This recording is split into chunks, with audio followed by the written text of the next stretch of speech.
Capítulo 11. Una ley, no 10. Estos 10 mandamientos no son 10 leyes diferentes, son una sola ley. Si me sostienen en el aire con una cadena de 10 eslabones y rompo uno de ellos, caeré con la misma seguridad que si rompo los 10. Si se me prohíbe salir de un recinto, no importa en qué momento rompa la valla. Porque cualquiera que hubiere guardado toda la ley, y ofendiere en un punto, es hecho culpable de todos. Santiago 2:10. La cadena de oro de la obediencia se rompe si falta un eslabón. A veces oímos a personas orar para ser preservadas de ciertos pecados, como si no estuvieran en peligro de cometer otros. Creo firmemente que si un hombre comienza por quebrantar voluntariamente uno de estos mandamientos, es mucho más fácil que quebrante los demás. Sé de un caballero que tenía un empleado confidencial e insistía en que trabajara en los libros el domingo por la mañana. El joven tenía muchos principios y al principio se negó, pero quería quedar bien con su jefe y finalmente cedió. Al poco tiempo, especuló con acciones y se convirtió en deudor moroso de $120,000. El patrón lo hizo arrestar y lo metió en la penitenciaría por 10 años, pero yo creo que él era tan culpable a los ojos de Dios como ese joven, porque lo llevó a dar el primer paso en el camino descendente. Ustedes recuerdan la historia de un soldado que se introdujo clandestinamente en una fortaleza en una carga de heno y abrió las puertas a sus camaradas. Cada pecado que cometemos abre la puerta a otros pecados. Todos nos hemos quedado cortos durante 1500 años, el hombre estuvo bajo la ley, y nadie podía cumplirla. Cristo vino y demostró que los mandamientos iban más allá de la mera letra. ¿Puede decir alguien desde entonces que ha sido capaz de cumplirlos con sus propias fuerzas? Al levantar la plomada, vemos cuánto nos hemos apartado de la perpendicular, cuánto nos hemos desviado. Al medirnos a nosotros mismos por esa norma santa, descubrimos cuánto nos falta. Como dijo una niña, cuando su madre la reprendió y le dijo que debía hacer lo correcto. ¿Cómo puedo hacer lo correcto si no hay lo correcto en mí? No hay justo, ni aun uno, porque todos pecaron, y están destituidos de la gloria de Dios. Romanos 3:10 y 23. No digo que todos sean igualmente culpables de graves violaciones de los mandamientos. Se necesita cierto valor temerario para quebrantar abiertamente una ley, humana o divina, pero es fácil quebrantar los mandamientos, como dijo una vez un niño. Se ha dicho que la vida de muchos profesantes de la religión está llena de fracturas que resultan de pequeños pecados, pequeños actos de mal genio y egoísmo. Es posible agrietar un costoso jarrón tan finamente que no lo note el observador, pero si esto se hace una y otra vez en diferentes direcciones, algún día el jarrón se desmoronará en pedazos con solo tocarlo. Cuando oímos hablar de alguien que ha tenido durante toda su vida una reputación de buen carácter y vida coherente, y que de repente cae en algún pecado vergonzoso, nos quedamos sorprendidos y perplejos. Si lo supiéramos todo, descubriríamos que solo la caída ha sido repentina. Ha estado deslizándose hacia ella durante años. Hace mucho tiempo en su vida, encontraríamos numerosos mandamientos agrietados. Su exposición es solo la caída del jarrón en pedazos. Los hombres tienen toda clase de pesos que ellos piensan que los van a satisfacer, pero ellos encontrarán que son completamente vanidad y más ligeros que vanidad. El hombre moral es tan culpable como los demás. Su moralidad no puede salvarlo. Si no os arrepentís, todos pereceréis igualmente. Lucas 13:3. Si no os convertís y os hacéis como niños, no entraréis en el reino de los cielos. Mateo 18:3. A menudo he oído a gente buena decir que nuestras reuniones hacían el bien, llegaban a los borrachos, a los jugadores y a los rameros, pero nunca se daban cuenta de que necesitaban la gracia de Dios para ellos mismos. Nicodemo era probablemente uno de los hombres más morales de su tiempo. Era un maestro de la ley. Sin embargo, Cristo le dijo: El que no naciere de nuevo de lo alto, no puede ver el reino de Dios. Juan 3:3. Es mucho más fácil llegar a ladrones, borrachos y vagabundos que a fariseos santurrones. Usted no tiene que predicar a esos hombres durante semanas y meses para convencerlos de que son pecadores. Cuando un hombre aprende que necesita a Dios y que es un pecador, es muy fácil llegar a él. Pero el fariseo santurrón necesita la salvación tanto como cualquier borracho que anda por las calles. Leí de un ministro que viajaba por el sur y obtuvo permiso para predicar en la cárcel local. Un hijo de su anfitrión fue con él.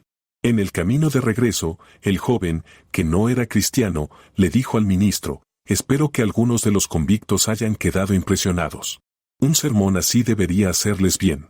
¿Te hizo bien a ti?, preguntó el pastor. Usted estaba predicando a los convictos, respondió el joven. El ministro sacudió la cabeza y dijo: Prediqué a Cristo, y tú lo necesitas tanto como ellos.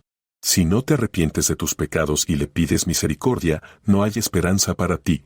Permítanme pedirles que lleven esta pregunta a su propio corazón. Si una citación llegara a medianoche para que usted fuera pesado en la balanza, ¿qué sería de su alma? Muchos solo hacen profesión de fe. Usted pertenece a la iglesia, pero ¿está listo para ser pesado? ¿Listos para subir a la balanza? Muchos se encontrarían como aquellas 5 vírgenes insensatas. Cuando llegara la hora, se encontrarían sin aceite en sus lámparas, Mateo 25, 1. Si usted solo tiene una lámpara vacía o está viviendo de mero legalismo, le ruego que lo deje. Abandone esa tibieza muerta, fría y miserable. Dios no lo aceptará. ¿Estás confiando en tus buenas obras? ¿Crees que tu Biblia, tu cruz, tus oraciones o tu asistencia a la iglesia te ayudarán? ¿O pones tu esperanza en tu educación, tu riqueza o tus distinciones terrenales? ¿De qué te servirán tu educación universitaria y todas tus riquezas y honores si sucumbes a la lujuria, la pasión y la codicia y al final pierdes tu alma? No hemos sido redimidos con cosas corruptibles como la plata y el oro, sino con la sangre preciosa de Cristo. 1 de Pedro 1 y 18 y 19. Si no tienes a Cristo cuando Dios te pese, ¿de qué Él será tu sentencia? Me imagino que te estarás diciendo a ti mismo, si vamos a ser juzgados por estas leyes, ¿cómo vamos a ser salvos? Casi todas ellas han sido quebrantadas por nosotros, en espíritu, si no en letra. Casi le oigo decir, me pregunto si el señor Moody está listo para ser pesado. ¿Le gustaría ponerse esas pruebas a sí mismo? Con toda humildad, respondo que si Dios me ordenara subirme a la balanza ahora, estoy listo. ¿Qué? Me dice. ¿No has quebrantado la ley? Sí, la he quebrantado. Yo era un pecador ante Dios igual que tú, pero hace 40 años me declaré culpable ante su tribunal. Clamé por misericordia, y Él me perdonó. Si piso la balanza, el Hijo de Dios ha prometido estar conmigo. No me atrevería a subirme a ella sin Él. Si lo hiciera, la balanza saltaría por los aires. Cristo cumplió la ley. Si alguna vez la hubiera quebrantado, habría tenido que morir por sí mismo. Pero porque Él era un cordero sin mancha ni defecto, su muerte expiatoria es efectiva para usted y para mí. No tenía pecado propio que expiar, así que Dios aceptó su sacrificio por nosotros. Porque el fin de la ley es Cristo, para dar justicia a todo aquel que cree. Romanos 10, 4. Somos justos a los ojos de Dios porque la justicia de Dios que es por la fe en Jesucristo es para todos y sobre todos los que creen. Si tuviéramos que vivir para siempre con nuestros pecados en la escritura de Dios en la pared, sería el infierno en la tierra. Pero, gracias a Dios por el Evangelio que predicamos. Si nos arrepentimos, todos nuestros pecados serán borrados. Y a vosotros, estando muertos en pecados y en la incircuncisión de vuestra carne, os dio vida juntamente con Él, perdonándoos todos los pecados, y borrando la cuenta de los decretos, escritura de ordenanzas, que había contra nosotros, que nos era contraria, y la quitó de en medio, clavándola en su cruz. Colosenses 2 y 13 y 14. Si el amor de Dios se derrama en tu corazón, podrás cumplir la ley. Pablo redujo los mandamientos a uno solo. La caridad, el amor, es el cumplimiento de la ley. Romanos 13:10. Un autor desconocido ha escrito la siguiente reafirmación de los 10 mandamientos: el amor a Dios no admite otro Dios. El amor resiente todo lo que degrada su objeto representándolo por una imagen. El amor a Dios nunca deshonrará su nombre. El amor a Dios reverenciará su día. El amor a los padres hace que uno los honre. El odio, no el amor, es un asesino. La lujuria, no el amor, comete adulterio. El amor dará, pero nunca robará. El amor no calumnia ni miente. El ojo del amor no es codicioso. ¿Estás preparado? Es el colmo de la locura alejarse de Dios y correr el riesgo de ser llamado por Él al juicio sin esperanza en Cristo. Ahora es el día y la hora de aceptar la salvación, y entonces Él estará con usted. Te haces a un lado y dices, todavía no estoy listo. ¿Quiero un poco más de tiempo para prepararme, para darle vueltas al asunto en mi mente? Bueno, tienes tiempo, pero ten en cuenta que es solo el presente, no sabes qué tendrás mañana. ¿No fue Belsasar interrumpido de repente? ¿Habría creído que aquella iba a ser su última noche, que nunca vería la luz de otro sol? Aquel banquete de pecado no terminó como él esperaba. Mientras te demores, estás en peligro. Si no entras en el reino de los cielos por el camino de Dios, no podrás entrar en absoluto.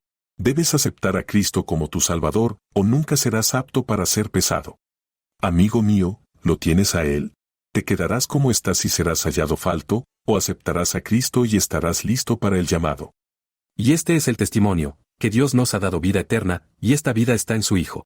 El que tiene al Hijo tiene la vida, y el que no tiene al Hijo de Dios no tiene la vida. Primera de Juan 5 y 11 y 12. Que Dios abra tu corazón para recibir a su Hijo ahora.